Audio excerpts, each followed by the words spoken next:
Zachary Basinger is an 18-year-old founder and growth systems operator building at the intersection of AI, product-led growth, behavioral psychology, and scalable content systems through companies like Dio. His work focuses on how modern products create user behavior, retention, incentives, onboarding, and instead of relying on traditional marketing alone. In today's conversation, we break down how AI is reshaping product design, why the best marketers are increasingly becoming engineers, how trust is created, and how future software products could shape human behavior, decision making, digital ecosystems at scale. Later on, stay tuned for the middle of the episode of where we're going to live break down what a high level product system actually looks like at scale, including acquisition, retention, incentives, distribution, and the hidden mechanics that separate products that compound from products that collapse. Zachary, welcome to the Content Operator Podcast. Hi, thank you for having me. Very excited. Where would you like to Likewise. begin? So just to get started then, you Yeah. said that the best marketers are really engineers because they tend to systemize everything. So Yeah. do you think the future of marketing becomes less about creativity and more about designing those product systems? I think high-level marketing itself has been all about systems anyway. So it's not much is changing. I think the biggest change is like in the last 10 years, YouTubers have kind of pivoted into marketing their own software and other products that they sell. So like you can see that shift from like creativity and YouTubers to systematizing stuff and selling what they're making. But that's just like a shift in like the content we consume as consumers on social media across like companies themselves and like companies as that aren't native to social media. It's always been, I think, systematic. And really what's changing as well now is it's like turning stuff into code. Like it used to be like standard operating procedures and long documents internally would dictate how like new employees make ads and edit things and define like a brand image. That's kind of changing where you can turn that into code and make stuff happen faster. Um, but beyond that, nothing else is really changing. Like in the last few years, I think it's kind of been like this. Gotcha. Yeah, I 100% agree with you when it comes to like a lot of people in the online business space or just tech world used to rely heavily on sales, now heavily rely on marketing. And I think Yeah. the next upcoming trend is the product. So do you think marketing will eventually evolve into just part of the product design itself? Yeah, and it kind of has been, especially in mobile apps. So I mean, it depends on like the industry. I think I'd imagine you're talking more about um like mobile software, like kind of the kind of stuff you see in like young founders. And that's always been like growth hacky, and not like as rigorous as real startups that raise like Series A and things like that. So like within like mobile apps, people have like a set like 10 desires or something that you can satisfy with a mobile app. So then you just think about what's going to do well on social media, what's going to go viral, what's going to be popular and shareable, what can you explain in one sentence really easily, and then that turns into a good mobile app. So that's not that difficult to kind of fathom. Um, but like within bigger companies, honestly, I think it's very true. It's an underlying like thread in like what company succeeds and what doesn't. But like to the level to which their product grows itself, but it's very hard for companies to control.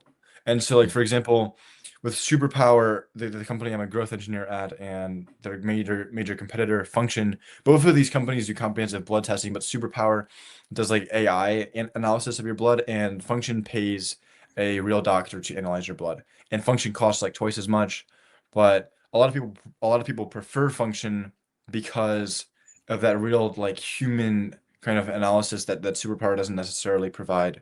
There's nothing I can do as a marketer about that, right? And so it's Mm. built into the foundation of the company, but still, Superpower raised at a valuation of $300 million.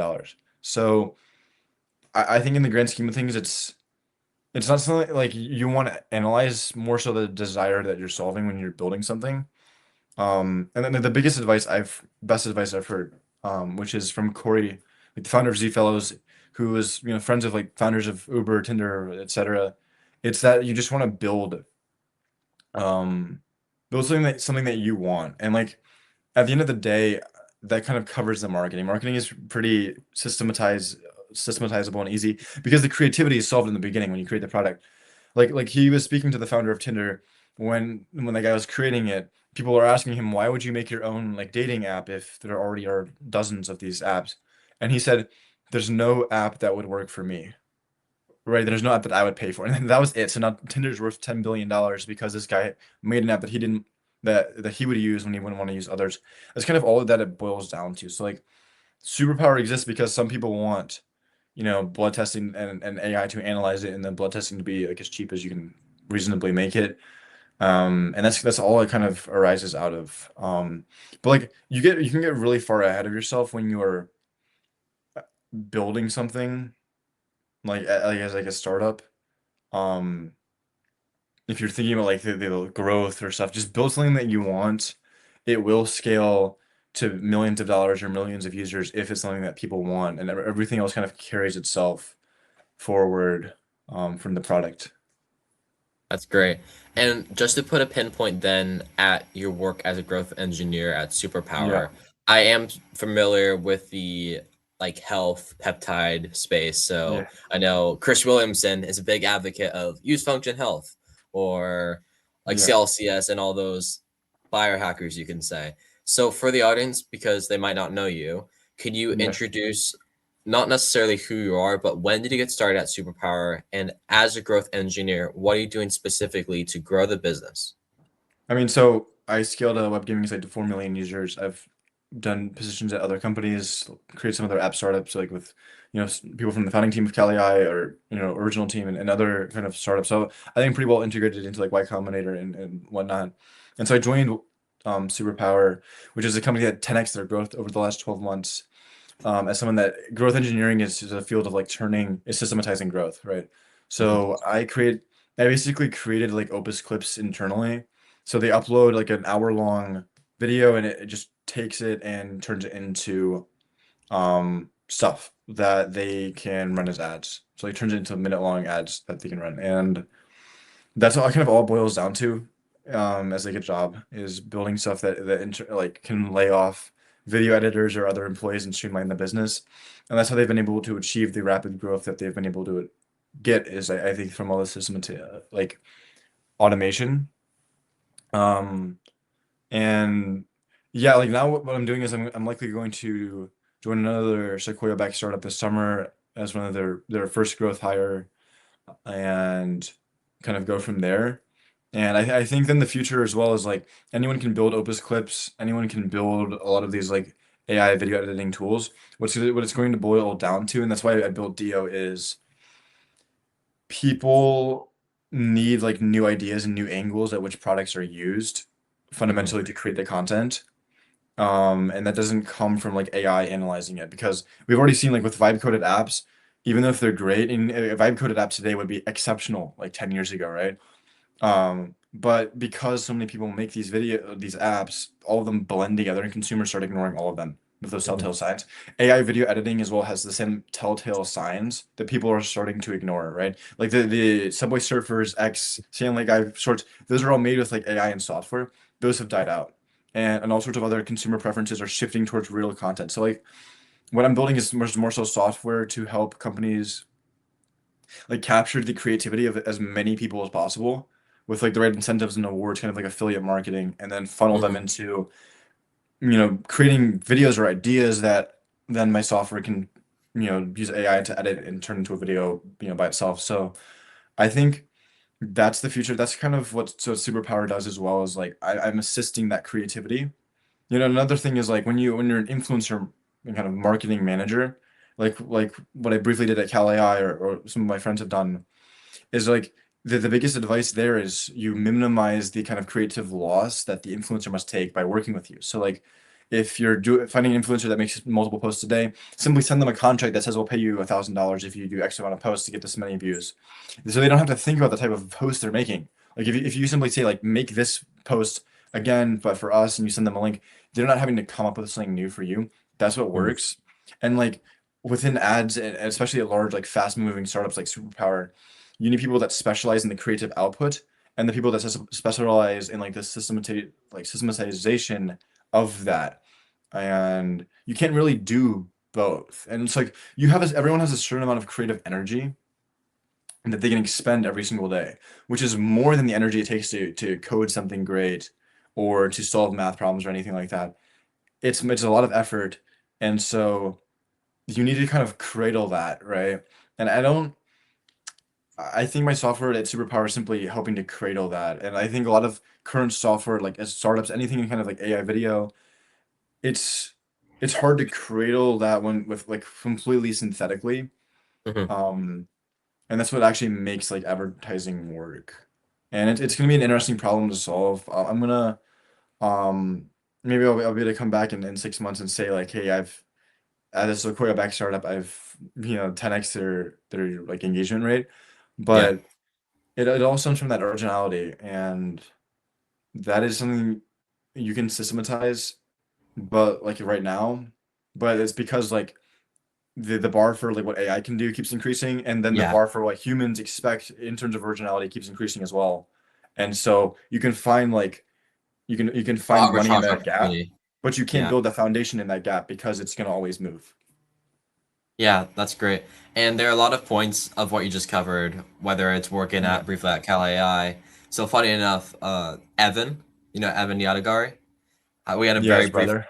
yeah, so I had a very brief conversation with him about a podcast opportunity, Jake Costello and a few other guys as well. So that's sweet that you Yeah, mentioned that. thank you. So Yeah, I I mean, love, yeah. go ahead. Very briefly happened to join, didn't end up actually accepting. I think I just got to see and network, I guess, a little bit there, and Mm. then work co-found later with one of their original team members. Sweet. Okay, so then I love the Yeah, point of where you talked about the increasing gap between human competence, human originality, and how AI can create the inputs and the outputs.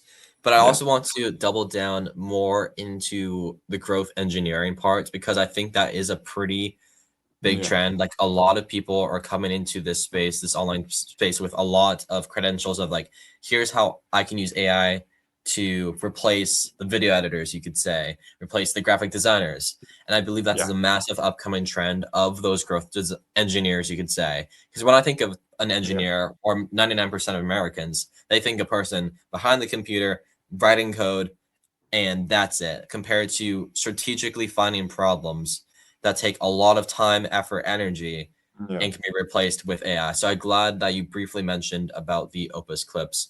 Another thing too that I found is an upcoming trend is when it comes to hiring top talent, and I know you briefly covered a yeah, lot of people are spending a lot of money for high quality talent. Like the guy who's was acquired for Meta by Meta, yeah, the Scale AI guy was like his salary package is like $1 billion. So if yeah, you can briefly go over how did you start at Superpower and like how did you market yourself to them so they could hire you? yeah. I mean, if you want to get a good job, I guess, I think the vast majority of you have to be in the third standard deviation, I suppose, and that's the biggest thing is like you kind of look at a normal curve, like look up a picture of a normal curve, or I don't know, add it to the video feed of this podcast. Like whatever you do, you can never afford to be in the middle of it. You have to be at the very end of it. And maybe, that might be like you want to join an investment making, and that's in the third standard deviation of humanity, but you're gonna be in the middle, quadrant, IQR of investment bankers, so don't do it. You have to Mhm. be in the top of whatever you do, um, to get afforded better opportunities and then truly like make it to the top of that. And so, like within growth engineering, there's very few marketers I can code. So like I've gotten tens of millions of views. I have had my YouTube videos like reacted to on the Joe Rogan Experience or by other like famous creators and streamers. That's hard to get. And then I've also competed in like highly selective hackathon or coded other things. And so that combination, I think, puts me in the third standard deviation of kind of growth engineer. Of I can code. I've been vetted by that. I'm going to a top computer science program next fall, and yet I also have kind of done third standard deviation like metrics. So like that's a get. You have to get that. And once you get that, I spent like a year having these stats or whatever, and kind of not maximizing it. And so then the issue is you need to then get in the third standard deviation of your local area as well. And so what that actually means is like, are you reaching out to new people at the rate of someone in the third standard deviation? Are you meeting new people and showing yourself to be in that third standard deviation at that kind of a rate? And so if you look at it like that within the Chicago area, I've met a lot of very interesting people who that's how then I can make these jobs. Like specifically for superpower, it was I met some like investors who happened to have invested in superpower, and so they just kind of bounced me around. I ended up texting the CEO and just got the job from that. And that is like because like I know I know how Remotion works. I could make a clone of Opus Clip or any kind of like video editing tool within a few weeks. And like so Mm. Superpower, I built it in 2 weeks, like in half the time that they gave it to me for. And they expect that. Um, so if you're like an incoming like computer science major, or if you want to kind of get high paying roles, I think it boils down to is like get in the third standard deviation, which is most of the work, and then get in the third standard deviation of communication. You can't have one or the other, which is unfortunate. And I guess it's like difficult, but like your skills have to be like objectively like excellent, and you can just refine that. Like I didn't know how to code 2 years ago. I just like read like thousands of pages of textbooks, and then I knew how to code after that. And there's all sorts of tricks you can use, and you can just like think about it, and you can get there. And now I'm gonna get a higher paying role like this summer, and they bounce off of each other. Like tech is small. Tech is a very small industry. Um, Most people know each other in some way, and Mhm. like by simply operating consistently in the third standard deviation, that's how it I guess bounces you in the right direction. Mm. You are compensated based off of the value that you provide to the marketplace. And I love your point as well when it Yeah. came to, you mentioned a while ago, you're kind of resting on your laurels. And I feel like a lot of top performers who have some success at some point, they kind of get accustomed to their current situations. Like, hey, I'm making $10,000 online as a 19-year-old, and Yeah. yet I haven't grown my income, my skill sets, the inputs, and then eventually the Yeah. outputs that I do on a daily basis, which is a struggle for I think everyone who is the Gen Z populace of the world. I like to Yeah. speak about the third deviation because Yeah. I know what you're talking about. Probably not the viewers, but how I think about it is AI will democratize, commoditize, and monetize everything. So what does that mean? Democratize, take all the access of information, everyone can now access it. Monetize, all the opportunities that AI can provide are, of course, some of them are there, some of them we don't know that's going to happen yet. And commoditize. With AI, eventually a lot of services to the value marketplace will could be commoditized in the sense of everyone will have the same AI agent, everyone will have probably the same amount of output related, which goes back to your point of when people were vibe coding, you could easily tell if it was vibe coded off of Yeah. Replit or base 44. So to speak more on the personal side and for you to think in the way of not resting on your laurels, once you realize that you're resting on your laurels a little bit too longer than you want to, how do you get yourself out of that funk? Like, what is an exact game plan for you to do? Yeah. So like realizing you're not in the third standard deviation and getting there. And like Correct. I think you're not really sitting on any you can make something out of nothing. I think that's all that tech is about. Like LinkedIn's about like making something out of nothing. The tech industry itself, startups are made out of nothing. And like something has to exist in the market, right? For or certain like engineers have to like live and exist to come together to form a startup. But they if you think about it like coming out of nothing, then yeah, you have like the skills that are like bouncing around and floating around that yeah, you can think of that as something. But I think it's better to just think about it as nothing. So like Mm, until it exists out there for other people to observe and like easily come across, it doesn't exist yet. So then from that perspective, like if you know that you have a trait, but your this logic says that it doesn't exist, then you just have to prove that it exists. And I think that's all that it comes down to like making yourself like as smart as you possibly can is extremely helpful as well. And so like you can have 1,000 coffee chats, but unless you're like in that standard deviation, it's just not going to really matter. And so like for example, I knew that I was like incredible at marketing, but I didn't know how to code. So I just spent the entire summer like locked down, stopped working on everything I was working on, and read textbooks for the entire summer every day, all day. And then that's how I was able to get myself like this like high enough skill set to step into rooms of like senior engineers from like OpenAI and whatever and communicate with them and work alongside them. And you kind of have to do that kind of approach. And then at the end of the day, like think about why. Like what are you actually aiming for? A lot of people are like hacking for money and growth, but I think you can find that in easier places. Like if you become like a lawyer or something, you can make a lot of money, or a doctor. Like there has to be something deeper if you want to cut through all of that like extra schooling and stuff and make a lot of money. And like you voice that. And I was having this conversation a few days ago of like a lot of people were like, my goals are to like save humanity or help people, and I'll make tech that does that. Your goal should just be like, I want to buy a house. I want this boat or whatever, and maybe I want this like type of existence. Then like aim for that. And like and another second piece of advice that I think I found very interesting um was there's two types of games in the world. You have like finite games and infinite games. Like And a finite infinite game, games. Yep. yeah.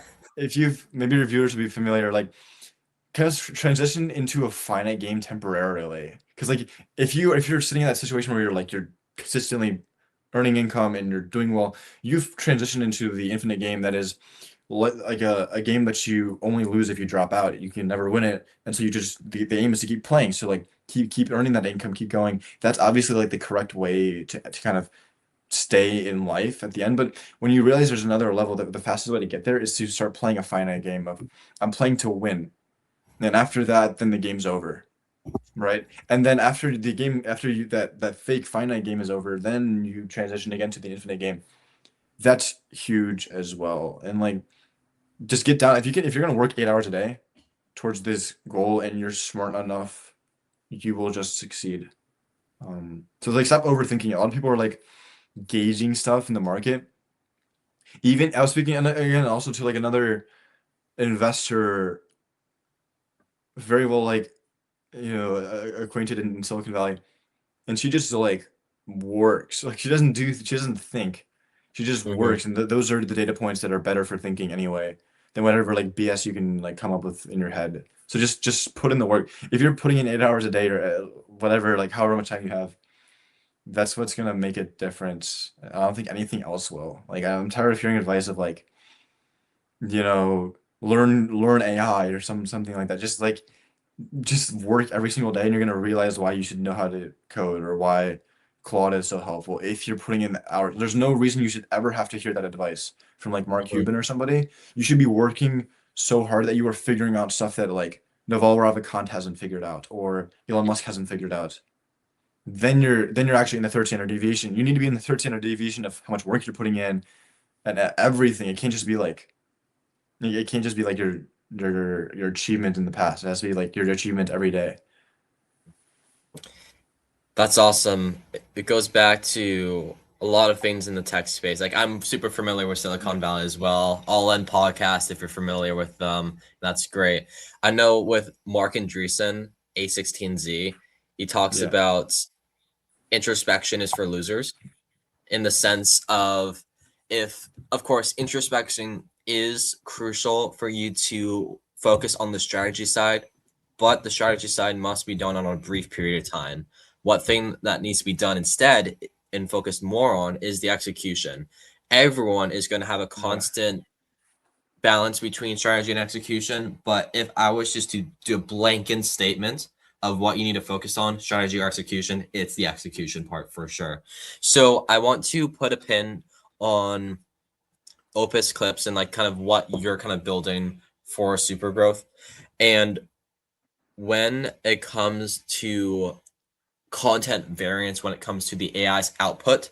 I know variance of how quality the AI can get. Can you just briefly speak about how do you train the AI to keep the same content quality while it's posting and scaling? I mean, you can just make this yourself. I think you probably should. If you prompt like make you architected modular vertical slices so every feature is its own folder and AI doesn't mess it up. And you say, I want a Remotion powered, Claude 11 Labs powered AI video editor. You can just put it on Vercel. So people upload a video to an object storage bucket, and then that's sent to 11 Labs, which transcribes it, sent to Claude, which then determines like the transcript, what parts to turn into a new video. That's then sent to Remotion, which is then prompted to edit it. Remotion uses code to edit videos, which Claude can generate. So then if you Mhm. kind of break it down like that, like what are we actually talking about? We're talking about something that you upload a video, it's transcribed. Okay, that's hard coded. You can't ever change that. But Claude then analyzes that transcript. So we can come up with like a thousand permutations of that Claude generated transcript. Okay, that's kind of interesting. And then we take that, or like, okay, so now we have the new transcript of the video. Okay, that's match of the seconds of our original video clip and paired with Claude's new edits, which again can be turned into a thousand variations. And then it's packaged with Remotion, and then the Remotion Lambda renders those edits, and that's very extraordinarily complicated. But in essence, we have two like layers in this. We can change like what parts of the video itself are taken, and then how exactly it's edited.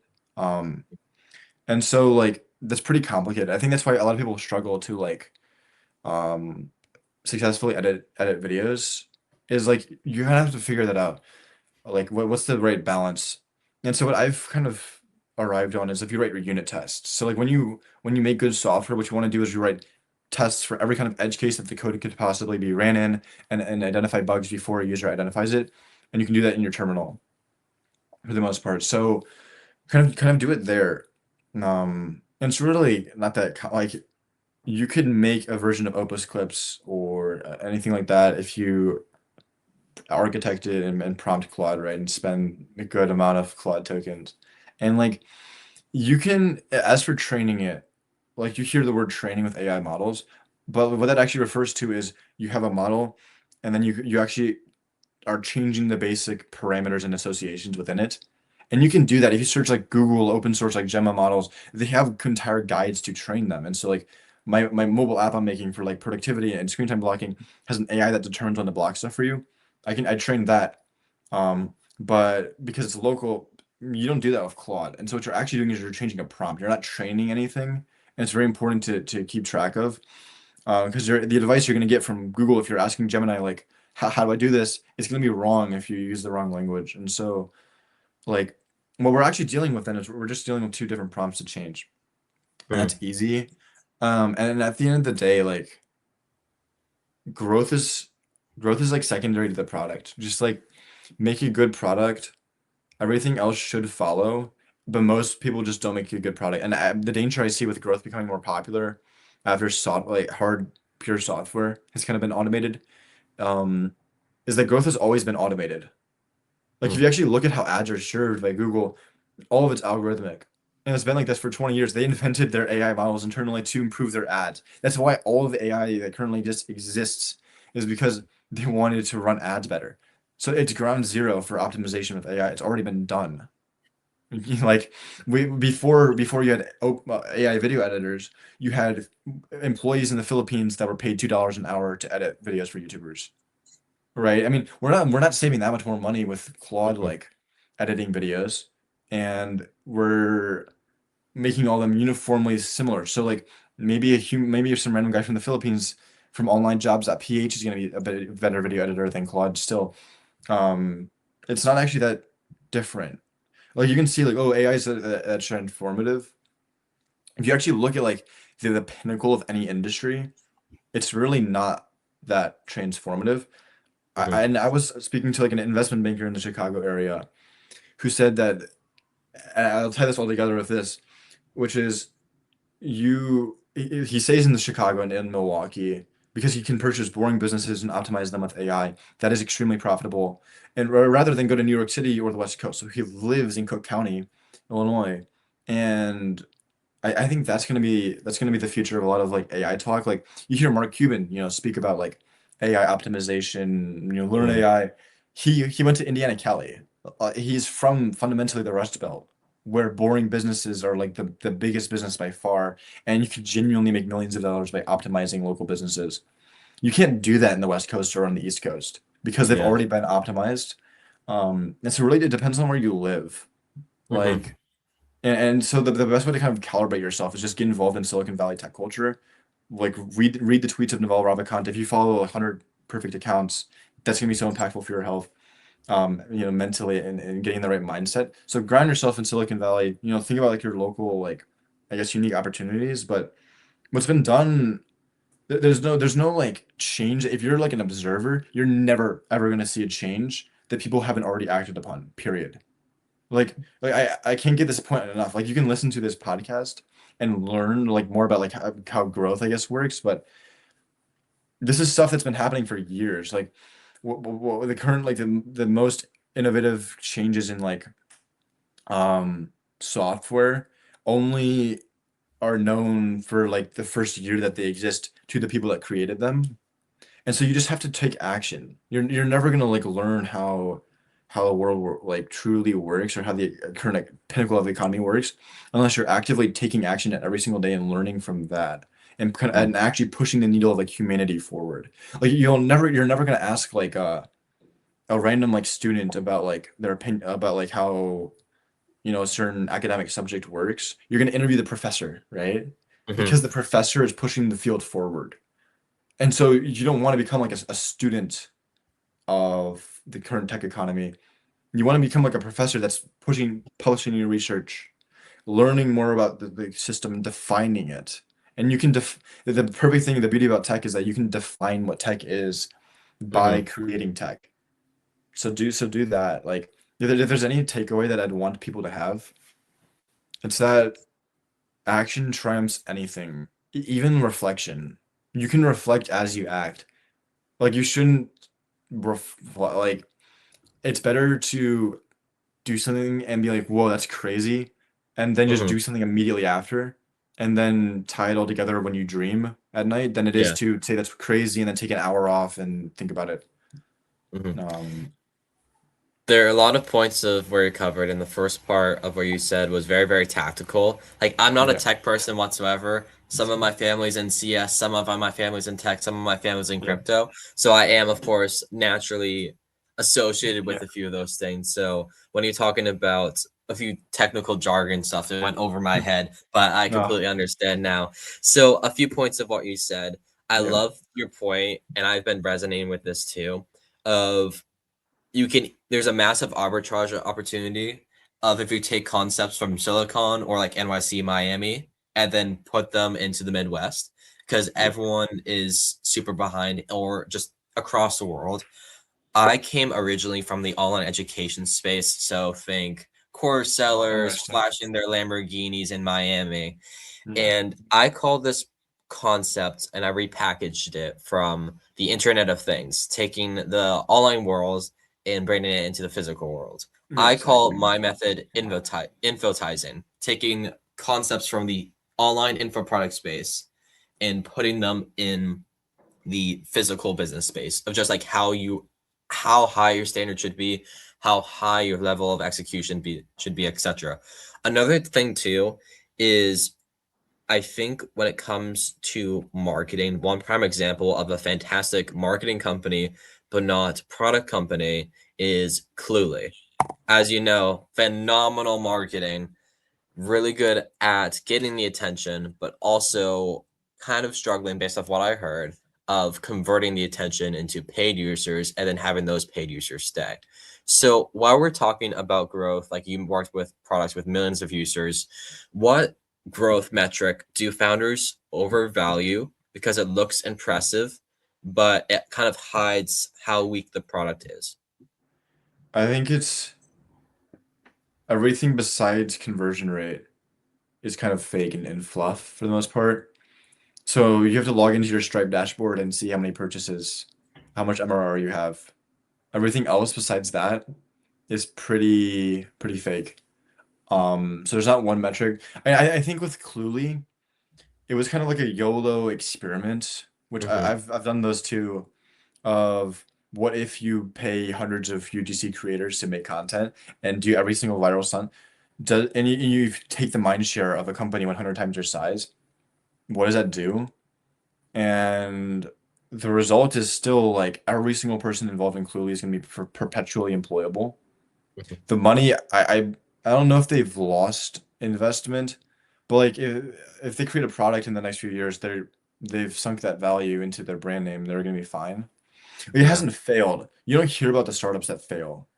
You know, that's like that's that clip from Jack Sparrow of Hmm. like, you're the worst pirate I've ever heard of, but at least you've heard of me. Yeah. Um, and so Cluey is like, what I find interesting is I tried to join their UGC team, and it's a Discord server with a Roy Google is Doc and a Google hiring Form. again if you want to join. Huh? I saw a quick side note. I saw on his Instagram story yesterday that he was hiring some UGC creators to go to NYC to record for him for a week. So if you want, Yeah. if I you mean, want to, but I think your skill set surpasses that thank at this point. thank you. I mean, what you see what he's doing? He's making himself perpetually employable by making all these videos about himself. And so like what was interesting is they were powered by Google Docs and Discord, which is Mhm. how like Unblock game sites are powered, how basically like every kind of boring part side of a business is powered. That's what I'm optimizing, is gamifying that intake system beyond Discord and Google Docs. And I think I've succeeded to that. But like they haven't failed, and that's an important thing to take account of. Like I think they lied about their revenue, which is pretty controversial, but they're doing fine. And what they've proven as well is like UGC is an excellent way to go, and they did a great UGC. And you can hear stuff about like, oh, they're not doing well, but I think there's left from a lot of doubters because they made themselves controversial, and naturally Mhm. by making yourself controversial, you're going to People want open to pick on yourself you. up. Like I made a some controversial LinkedIn post that I've now deleted, and like a lot of the comments are like completely calling me out and on fundamental things that are just not true about me. So if you look at that like criticism of like, you haven't actually done this thing or whatever, and it's just not true, it's not like a second side of the argument. It is, I have created controversy for the purpose of virality and eventually getting like a job offer from that. Yeah. And as a result of the pushback against that, people kind of say stuff, right, to make themselves Mhm. feel better. And I think like Cluely caused that. If they stayed quiet, they wouldn't have gotten any of this like, oh, the revenue's fake or stuff like that, even though there's a lot of startups that have the same kind of financial situation that they're in. And so like I don't see that as like a result of, I see that as a success. They've created enough controversy to have people doubt what they're achieving.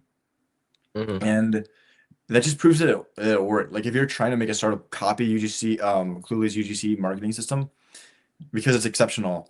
And if you're trying to build like an AI product, they've built like an incredible product that I've had like friends pay for it. Like it's they're building in a very crowded niche, Mhm. but they're doing it well. And like with whatever you build, that's basically what you need to do, which is like make as much noise and as much controversy as possible. I've some of the jobs I've had and job offers I've gotten came from creating controversy or virality in LinkedIn or YouTube. And that's, at the end of the day, that's just like what makes money. Like I'd rather make a startup like Cluely and be able to raise again or always be employed or famous than to raise that same amount of money and be so quiet that you don't Mhm. even hear about me. Yeah. Um, and that's what I think the goal of like these kinds of, conversations and everything. At the end of the day, it's powered by the goal to become always employable and have money Mhm. never be an issue again. And if you can achieve like, you can always get a job and you're never gonna have to worry about money, then you can leave your brain to like actually thinking about like intellectual concepts all day and doing the extra things that maybe make you a unicorn founder. It's very hard to go from like random nobody to that. But if you want to get to the next level of becoming the next Larry Ellison, they have to stem from that. So like you see then like with I guess again to like Larry Ellison, he was wealthy and lives like U Chicago graduate student, or undergrad. So money's not really an issue at that point Mhm. because everyone's kind of poor, right? Moves to San Francisco, just like plays guitar and other crazy stuff because there's no risk for him. That's what allows him to kind of go to the next step. Yeah. Like minimize that risk for yourself, and clearly did that for like everyone involved. They've succeeded in that, which is incredible. Yeah, I the think. biggest kind of takeaway of what we talked about so far is how can you make yourself perpetually employable? Yeah, What skill sets you can add to the audience?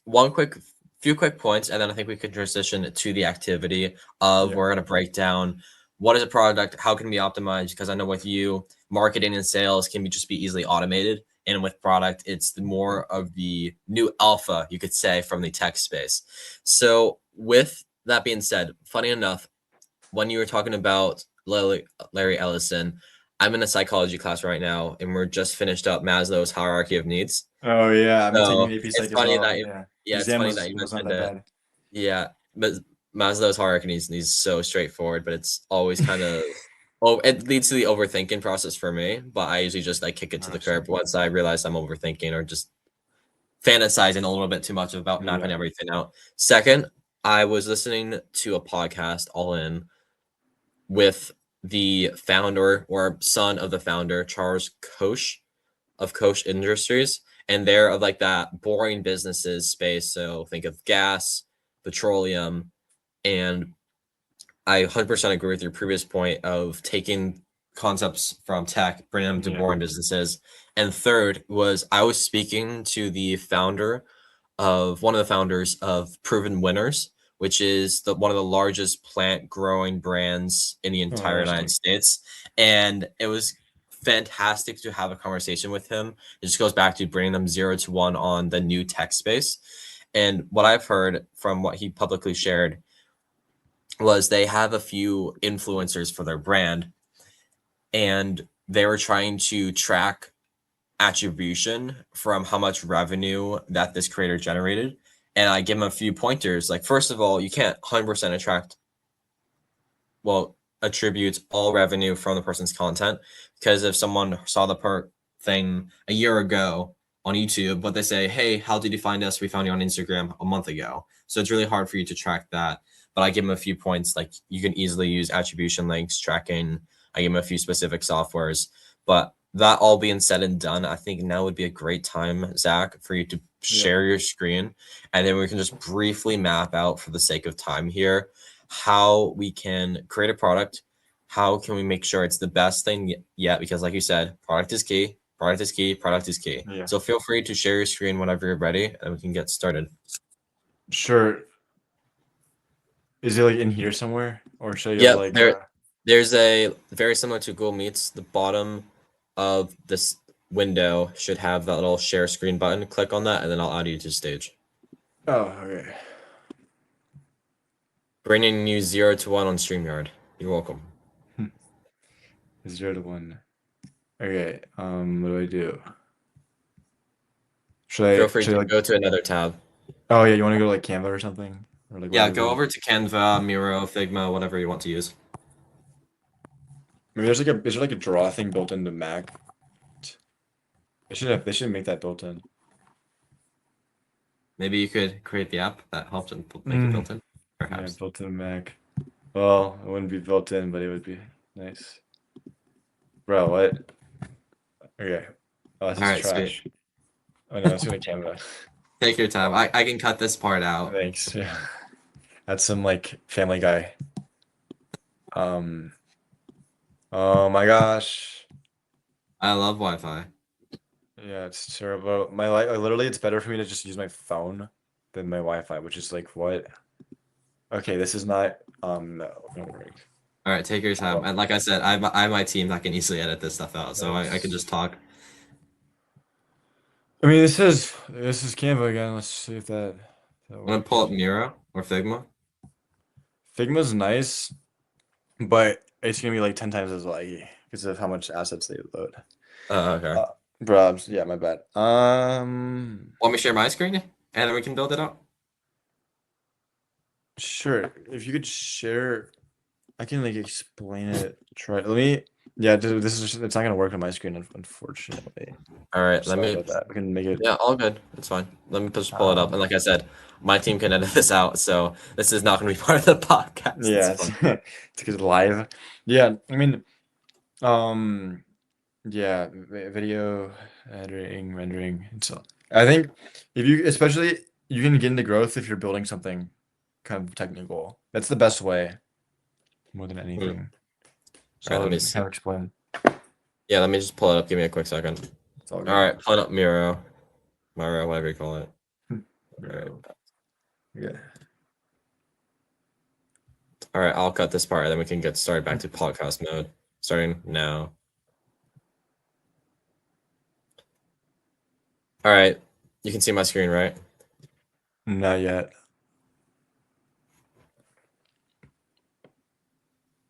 Okay, there Now. we go. Sweet. Okay, so what we're gonna do now, guys, is we're going to map out first a business idea, how the product is going to be marketed, what is the problem going to be solved, etc. So starting from first principles, Zach, what would be an idea of an app that you would make? Okay, something that I would pay for is a tool that turns an idea into an action instantly. So let's create three squares that are connected together in a triangle.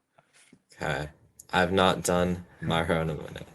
Let's So see. like you I can just type R on your keyboard and it just creates it. you said Uh, threes. Squares, yeah. I like square shaped stuff, when I'm designing this. Okay. All right, sweet. Okay. Everyone, feel free to. This is a CTA, guys. If is type in the comments below of how bad Ethan is with Miro. Some. Okay. All right, what are we gonna Put next? them in a triangle, delete the oval, put them in a triangle. Yeah, like that.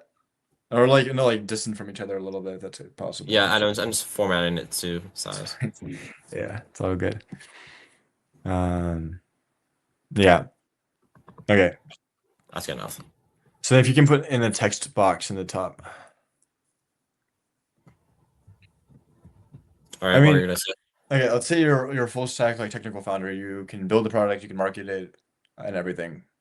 And if you can't, then you have a Claude Code subscription and whatever it takes to create like you have like a Gemini subscription to AI generate marketing videos. So everything's covered, all your needs are covered. Okay, you have a need to like what is something that you would pay for right now? Burning passion is in the first box. Some burning passion because you have a problem so bad, so severe that you have to go out and spend the next month creating it. Hmm. Period. And if you don't have that, you're just not gonna work. So then, okay, growing it.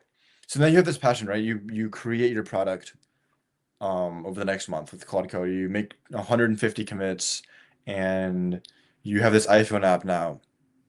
And it's like a notes app, and when you type stuff, it uses like the Claude API and schedules it in your Google Calendar. And then when you have a cool business idea every day, or you want to, do something this Saturday, you simply type it in this app and it schedules it. Okay. So you did this because you had a burning passion, because you wanted this problem to be solved, and now it's finally solved. Do you feel like satisfied with this solution? And if you don't, then you have to go back to the top burning passion. You have to Mhm. continue this passion until you are satisfied, until you can satiate this like passion. And so when you finally feel okay, like this with this product, and you can use it every day, now you allow yourself to focus on the other parts of the growth system, growth cycle. And so part of that though is like look at other apps. So let's know like okay, look up. There's probably other productivity apps that already exist, right? Mhm. Let's go on TikTok and actually search, what their videos look like. So, or meta ad transparency. So in the bottom left thing, you can search like competitor research on TikTok and meta ad transparency. To put just to confirm what you're saying, Zach, is to put what you just said in this box, right? Meta ad transparency plus TikTok. All right.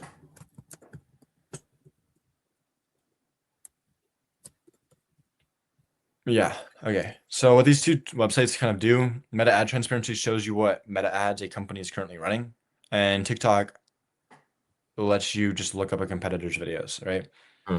We're not going to reinvent the wheel here at all, like with consumer software. So you've created a product that solves your burning passion.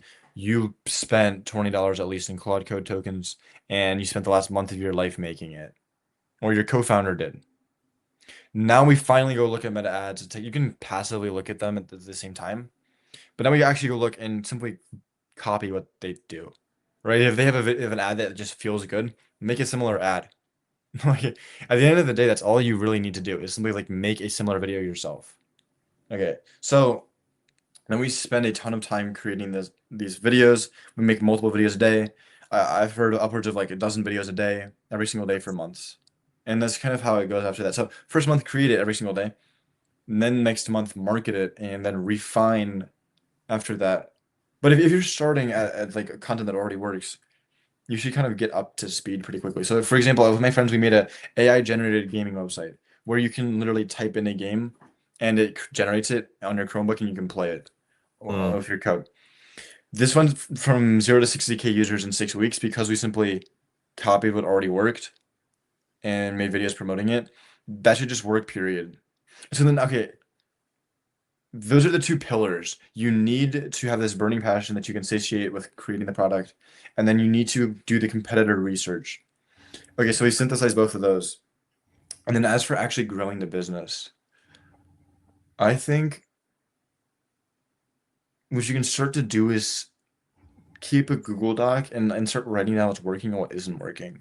mm. And what's working, what's not. Yeah, And yeah. I was about to type that. That's my no, favorite phrase of the week. yeah. I think this is a lot of this is like very focused on action and that's intentional. Hmm. You don't want to abstract. I didn't say like look on Twitter for like advice or whatever, because you can, Yeah. There's a but it's lot of separate. nuances with this, Yeah. 100%. Okay, so burning passion, you have built the product every day for a month in silence. You could not even know what Twitter is and still have done the first step. And then we simply go and look at what a competitor is doing. And then meaning like, oh, okay, I'll make something similar to that with my videos. And we make the videos. We spend the next month in the trenches making videos for hours a day, every single day. Okay. Now to ensure that our effort isn't wasted, every day we kind of look at like, what's working. Maybe my Claude prompts are pretty bad, so I'm gonna go to Gemini and have it rewrite my Claude prompts. Maybe change my Claude.md, add a routine, or meta ads. I'm gonna realize like, okay, I put out my 100th video and I still got less than 10K views. So I need to go and see what's working, what's not. Maybe I'm gonna go back to Claude or something or chat, ask it like for help. Or then if that's when I go on Twitter, I'm like, what's working, what's not.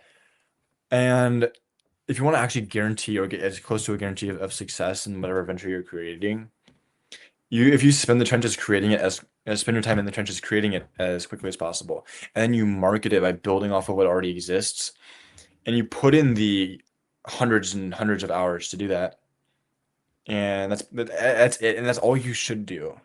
Hmm. Um, and you can abstract, you can like think about so much more, but like think about Cal AI itself, like. You have a burning passion because you have struggled with MyFitnessPal and you want a better app.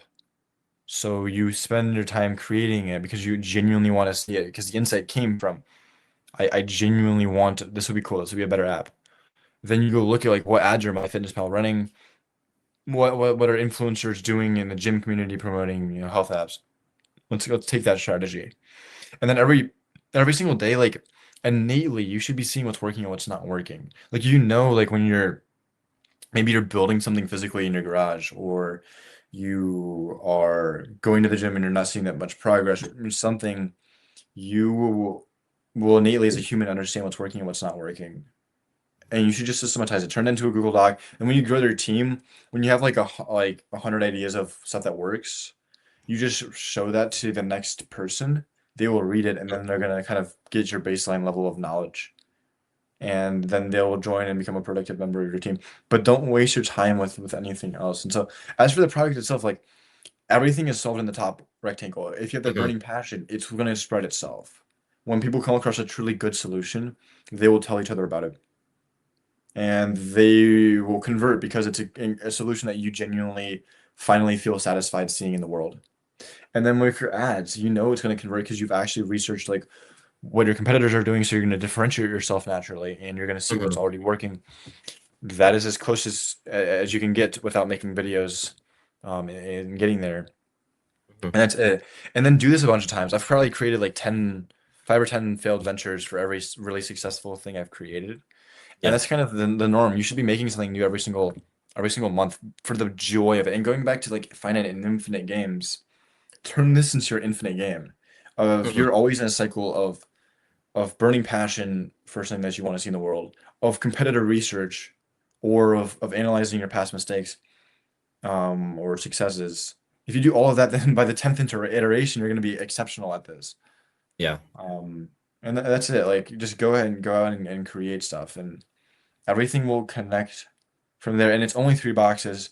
Stop thinking it's like 10 or 20 boxes It's because, not a 30-step pillar.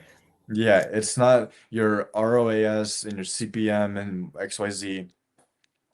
Anyway, CPM should be like half of what your RPM, your cost per mil, how much you paid for 1,000 views on social media, should be like half of how much you earn, Mhm. to be able to grow sustainably.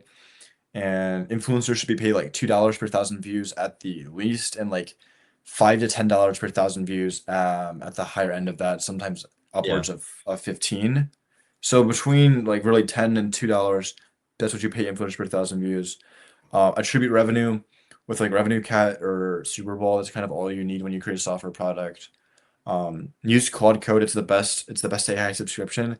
And then join a startup. Another really underrated piece of advice is join a successful startup and Mhm. learn from their team and then build something for yourself.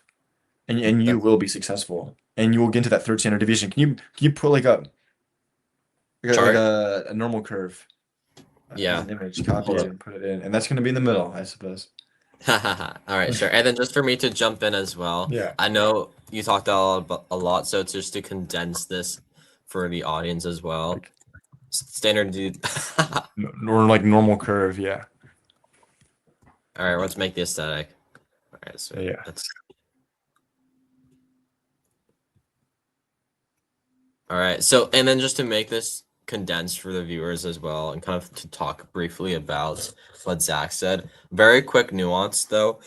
And just to add on to your point about the AI engagement stats of how you should comp influencers, I think with kind of a hot take here, or I think just like how the space is going to be trending as AI generated content and engagement increases, I think views or metrics like views, impressions, installs, clicks may become increasingly inflated and eventually become even more disconnected from the actual value per user, which is a kind of cool thing I've been thinking about. So just to condense what you said, Zach, there are a few kind of questions that I kind of ask myself if I was to start from scratch when it comes Yeah. to what things I would do.